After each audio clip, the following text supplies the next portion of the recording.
want to run AC, you have to enter the values here.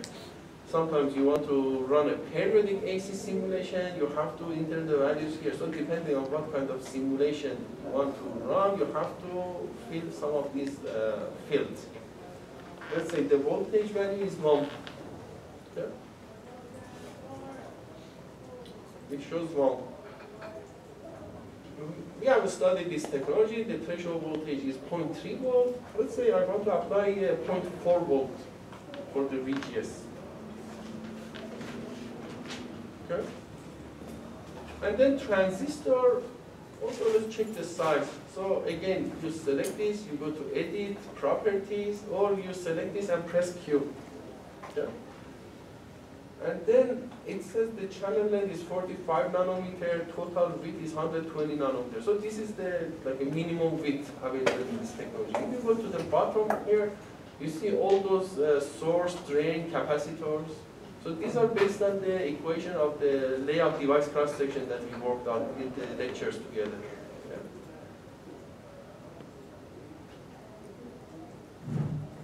Let's say width, we want to make it 10 micron.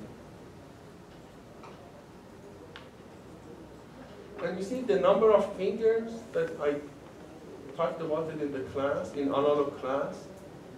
So for example, if you increase this to 2, we know that for one of the junction, inner junctions will be much better. It will have less parasitic capacity.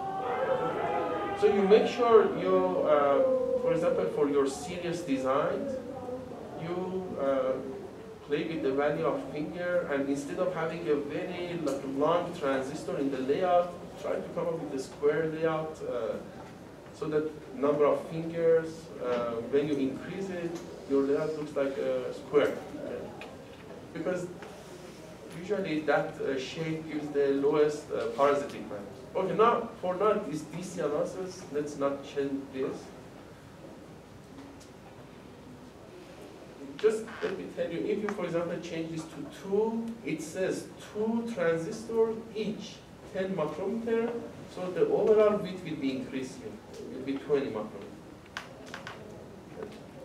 So that's the concept of parallel transistors we talked in the class. Okay, so the transistor size is there, everything is there. Now we want to analyze this one. We want to see what this technology is offering to us, like what is the GM or what is the RDS of this transistor. Now, you have to say we are ready to do the simulation. So see the steps so far, like 99% of the time you have to exactly follow the steps I told you. You don't need to go to any other menu here. Now for simulation, launch, there are different simulation and there are different layout. I'll talk about this. So first you go with ADL, analog design environment, revision L.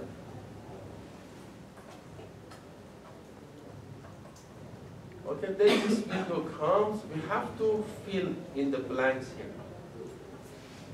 Okay, sometimes instead of width of 10 micrometer, you put width is equal to number A. Then number A will be a variable here, and then you can change that step by step. You can see the impact of increasing or decreasing the width in your simulation result. Then you have to choose some kind of, what kind of analysis you want to run. And then in that analysis, what kind of information you want to get. You want to, for example, find S parameter of a node, or you want to find the current at output, or you want to read the voltage at the node. So you have to define those here.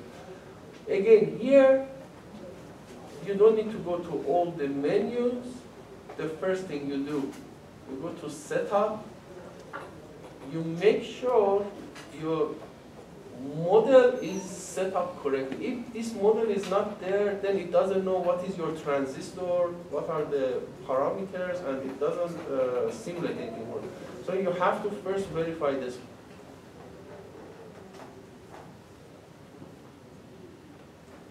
Okay? It is writing something. We want to make sure if it's correct or no. And it has MC, mode current. So this part, see the end part, of the model. When you double click, then it opens something. And then you see, yeah, you are in the correct path. So it's in GPDK, RFIC, and usually this one, SCS, is the main model. It has something, bipolar model separate, diode model separate, inductor model separate, resistor, capacitor also the same. This one is for the transistor. Okay? And sometimes it defines the typical or fast or slow model inside this one. So you select that one.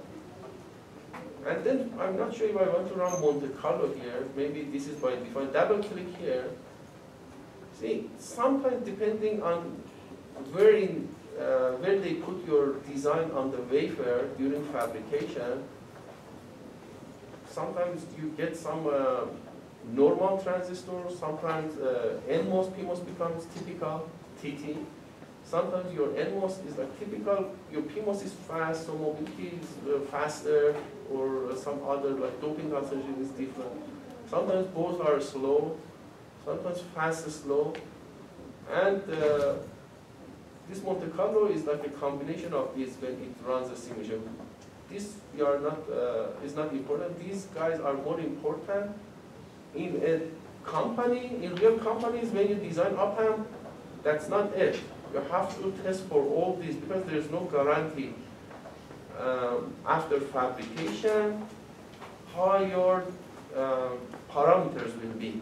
There might be some process variation because there is no guarantee when they fabricate two different wafers that everything on the two wafers are 100% exactly the same. Okay. We are talking about nanometer and some variation in the lithography or doping concentration changes everything a lot. So in the companies, when you finish your design, you have to verify your specs with all these to see if you are meeting this or not.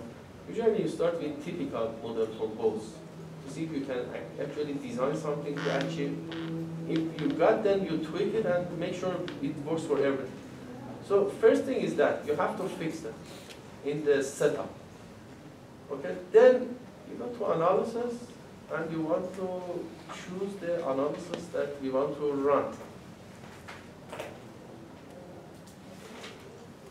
Okay, like many years ago, we only had transient DC AC noise. But over the years, they create many different analyses.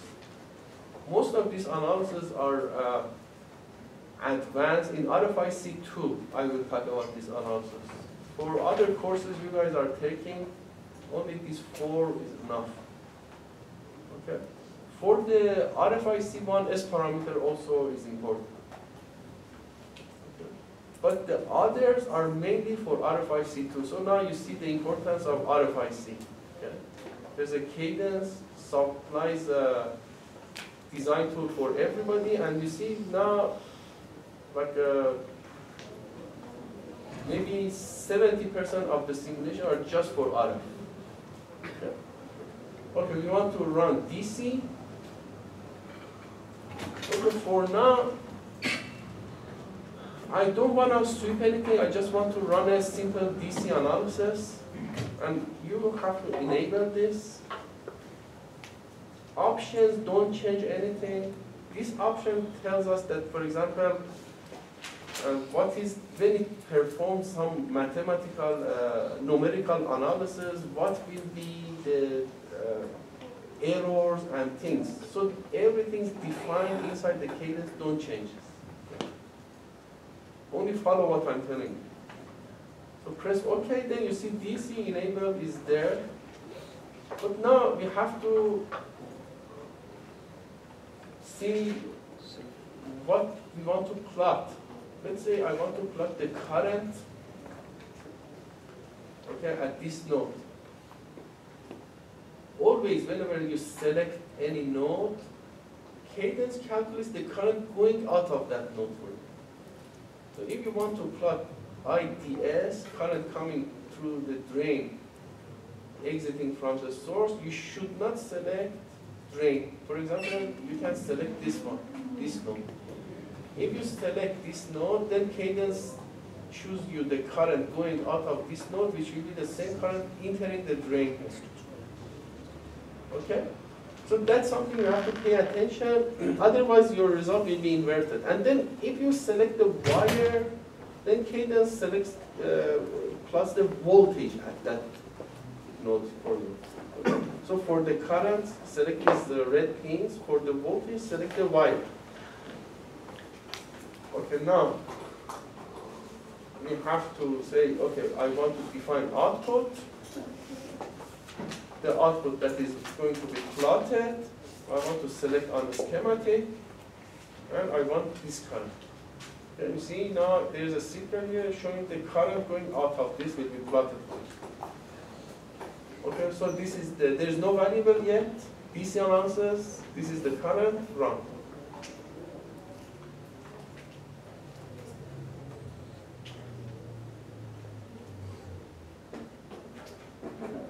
Okay, this brings this window. If your model file is not correct, then there will be some errors here. But if you pass this, and then you get to this point, and it shows that the simulation is run.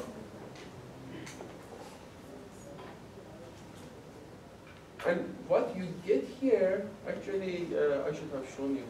So, you know what we get? You can also go to here, and it plots again for you. Yeah? If you by some power you will close it. If you don't get anything, because we are not sweeping the thing so that it shows. It's just like a one value. So one value is not a curve to see. So to make sure we see a value here, for example, I can sweep the value of VDS so that I get the current versus VDS. It's a curve. Okay? So let's go back to DC analysis now again. Analysis, choose DC. Now we want to sweep some parameters. It's not temperature. Sometimes you want to see if your design works like from minus 70 degrees to 120 degrees. Then you have to also sweep this one. You see, not only you have to change the models, but from typical to slow fast, you have to also sweep the temperature. What I'm trying to do here is a component parameter. Design variable means it's sweeping something from here. I don't have variable yet. But a component parameter, that 1 volt I want to sweep. Then it says what is the component name. You can select from schematic. So this. Then it opens a window for you. What do you want to sweep over there? You see, DC voltage. 1 volt you want to sweep.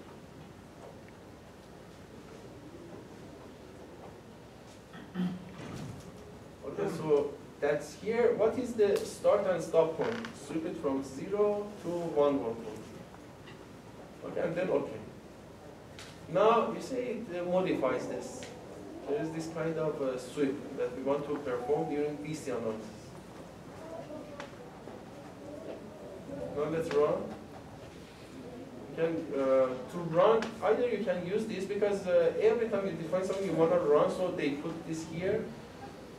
Another one is that you come to simulation and choose netlist run. Sometimes you just want to make a netlist, or you want to recreate an existing netlist and then just look at the netlist without running simulations. Yeah. So you can use this form.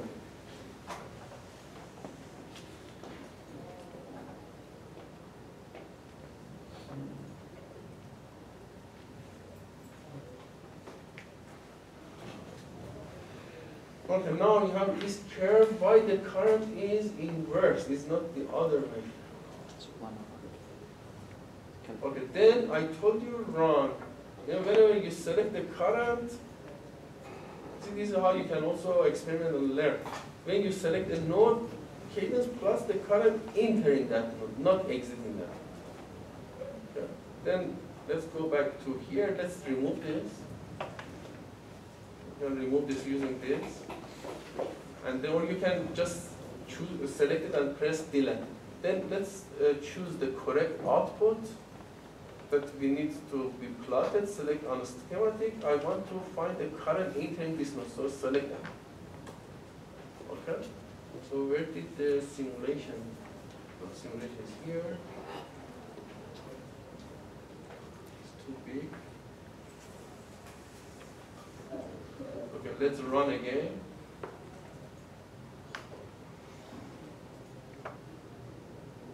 Okay, now this is the current that we have. The idea is the current versus the VDS. Now I want to see when the gate source voltage step by step changes, how this current change. We go back to the analog design environment. Actually, let's go back to schematic. This one, step by step, I want to change. 0, 100 millivolt, 200 millivolt, up to 1 volt. So you select this one, press Q, or if you don't remember the bind key, remember, I'm not creating anything, I'm just modifying this. So I have to go to Edit, Properties, and then instead of 400 millivolt, I say, I call it A. And A, I want to change it, save it. Sometimes you run simulation, doesn't run because you have to save it. You have to tell Cadence, okay, I have made up my mind, this is my final circuit, and I want you to simulate it. So now, there is a parameter here. You go back to this window, there is a variable. You see this variable is empty, there A should come there. So you go to variables, copy from cell view. Either you can edit it manually or copy from cell view. When you do this, A comes here. Usually put a value here, otherwise Cadence might generate some errors. 400 millivolt is initial guess, but I want to sweep this. Okay, that sweep you can find under tools. Okay, under tools there is a parametric analysis, and this one and calculator are the most popular tools that you are gonna use. Okay. So you select parametric analysis. The variable, double click on it, is A. How to sweep from 0 to 1 volt. Usually don't trust Cadence, you define what kind of sweep you want to have. This is similar to MATLAB, if you guys have worked with MATLAB. You can, for example, define linear space, log space differently. So let's say linearly we want to increment by 100 millivolt. Okay, then instead of going back, if you run the simulation here, it's simulated based on this existing data. If in parametric analysis you hit here, it runs your simulation based on what you have defined here. And you can define so many parameters and here, and it just takes more time.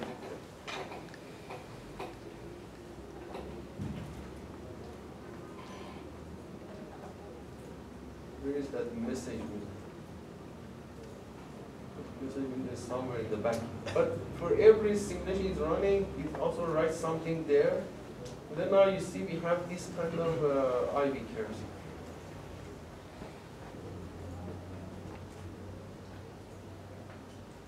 Okay, so some of these are, you can expand it here. For 0, you see there is no channel, 100 millivolt, there is no channel, 200 millivolt, there is no channel, 300 millivolt, again there is no channel, so threshold voltage is somewhere around here. Probably here we are in depletion mode, 400 millivolt, you have to zoom here. See with mouse you can zoom. See 400 millivolt is a little bit above the green curve for 200 millivolt. You see 200 millivolt is this one. 300 millivolt, again 0, 400 millivolt is above threshold, so it's conducting, weakly conducting. Then 500 millivolt is more, 600 millivolt is more, you see. You want to change things, you go to View, Fit. Remember, every time you want to see the whole thing, press F, okay? So press F, you go back to the original view. So these are what we have. We don't want to work in the trial, we don't want to work in cutoff. So let's go back and make this from 400 millivolt. let's say. Okay? So run again.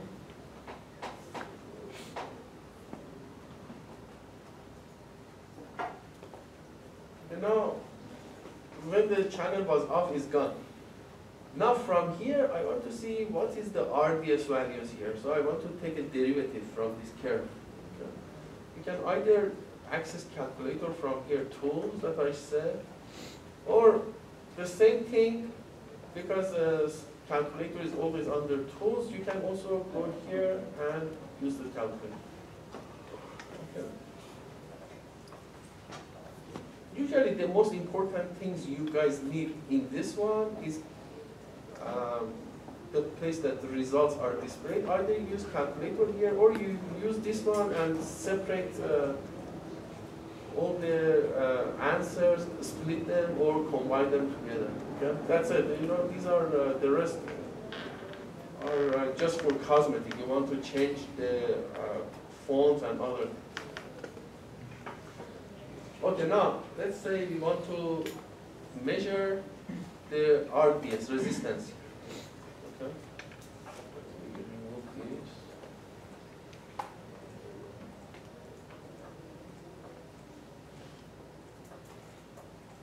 Okay, when you press calculator, this window comes.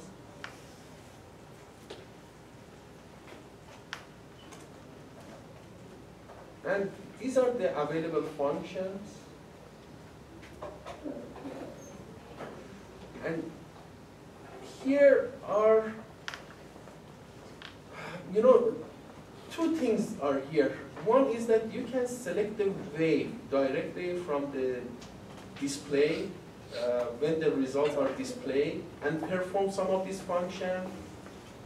Or instead of that, if you have run transient analysis, you can choose voltage current. If you have run AC analysis, you can run voltage and current. So Cadence has separated this. If you have run DC analysis, you can run voltage and current. Okay? And these are, the rest are for noise and others, like S parameters as well. Let's go with curve for now, okay? And then I'll show you how to use this. So press curve, and then choose this one. You see the curve relating to a voltage 1 volt appears. And then resistance there, you have to take the derivative and inverse it. So you find the derivative function, this one, and it knows already, you don't need to define the x for the derivative. When you press derivative, it calculates derivative of this with respect to x here. So already calculate this curve, which is the IDS, with respect to what is in the x-axis, which is VDS. You don't need to define any parameter. You have to know what is your y and x, and just calculate the derivative. And then after this, you have to calculate the inverse of this. Okay? Then we want to see how the result works. If you press that one, it will plot here is not good. So let's make a new sub-window here.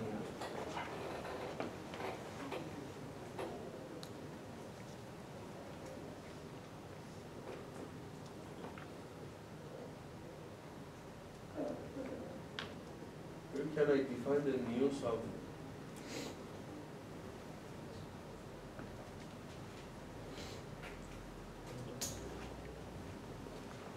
Okay, you know, I know an easier way that I always do, but I don't recommend you guys do that. You just plot this by applying this. You see this evaluated, and it plots. If it's number, it writes a number here. If it's plotting, it shows it here. So you can do that, and then you see something here. Usually, I select that, and then I say move it or send it. Move it to a new sub-window.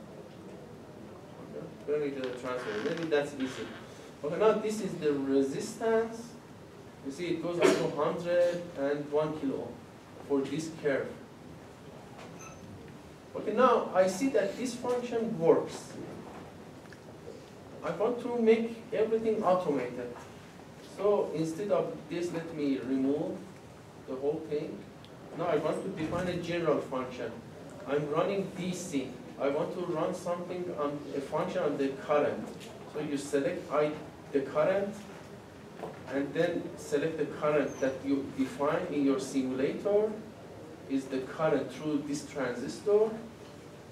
And then you repeat everything, you take the derivative, you make the inverse, and then now the nice thing is this function is defined for me based on this current. So now if I bring this equation back to my analog design environment, every time I run simulation, change the transistor side, it automatically changes everything. So you go to output, setup,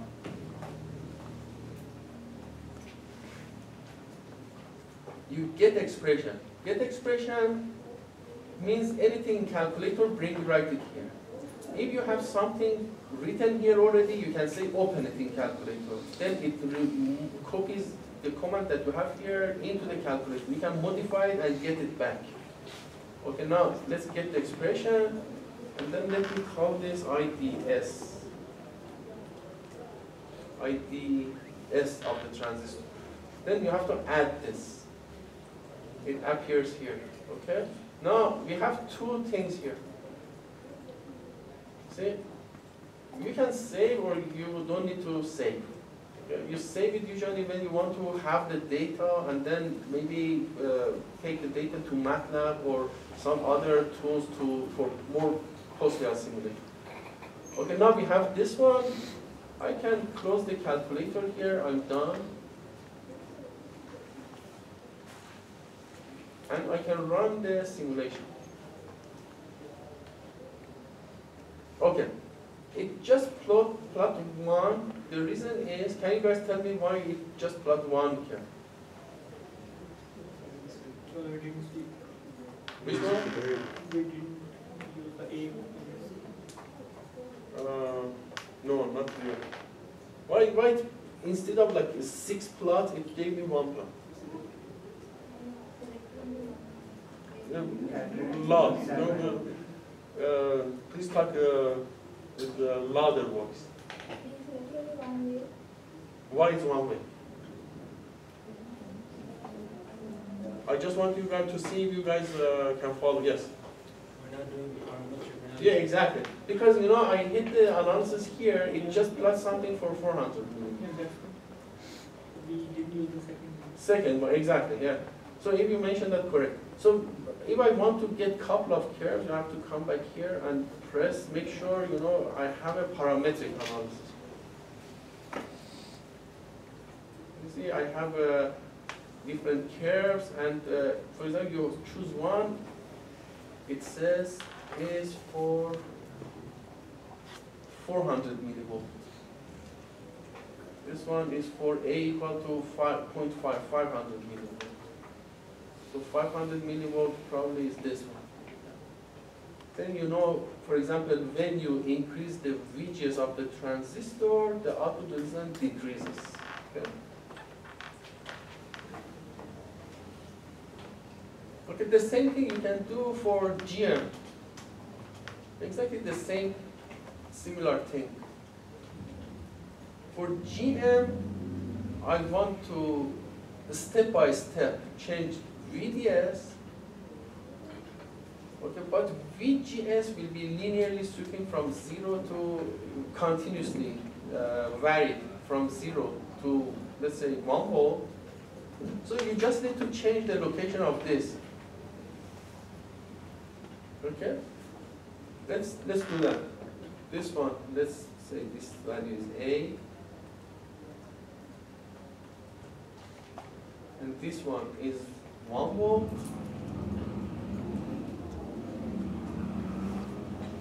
There will be a problem here. Can you guys tell me what will be the problem?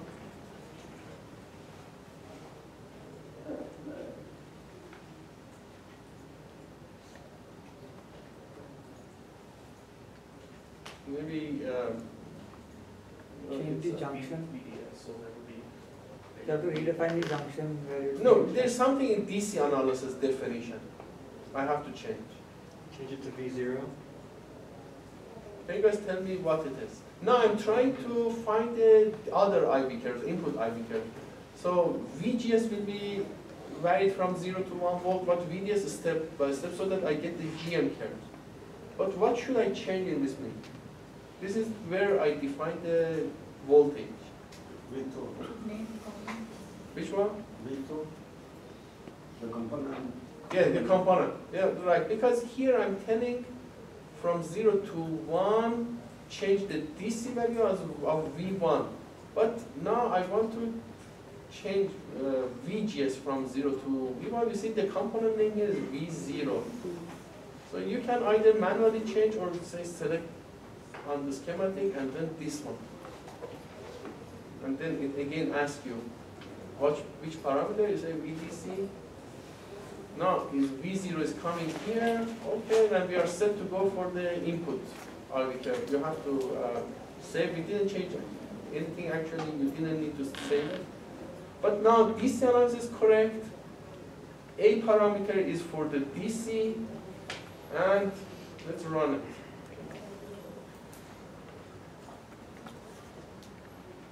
Now you see the input VGS. I'm getting. Oh, yes, this is the current. And this one actually, GM is derivative of this. We don't need to reverse it. So this one you can delete now. Let's go back here. You don't want to plot IDS, just disable this. Okay? So if you don't plot this, it won't plot.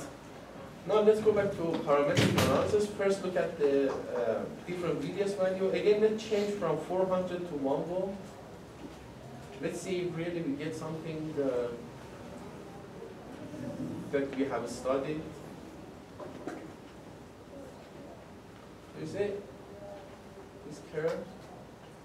So when VDS is swept and the x-axis is VGS. Now if I take the derivative of this, derivative of the current with respect to VGS gives us the GM value. So now let's go back to tools, calculator. And then let's remove all these guys.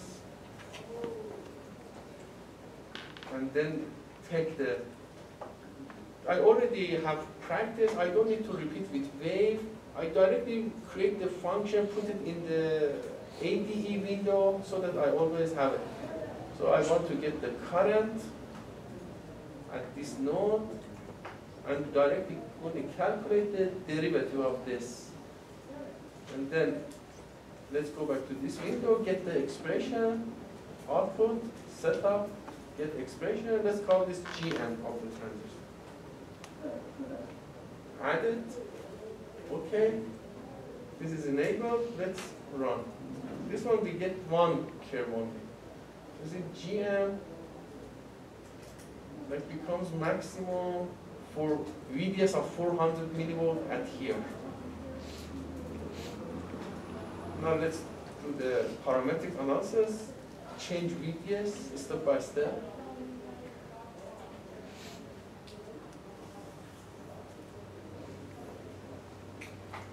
And then these are the GMs I get.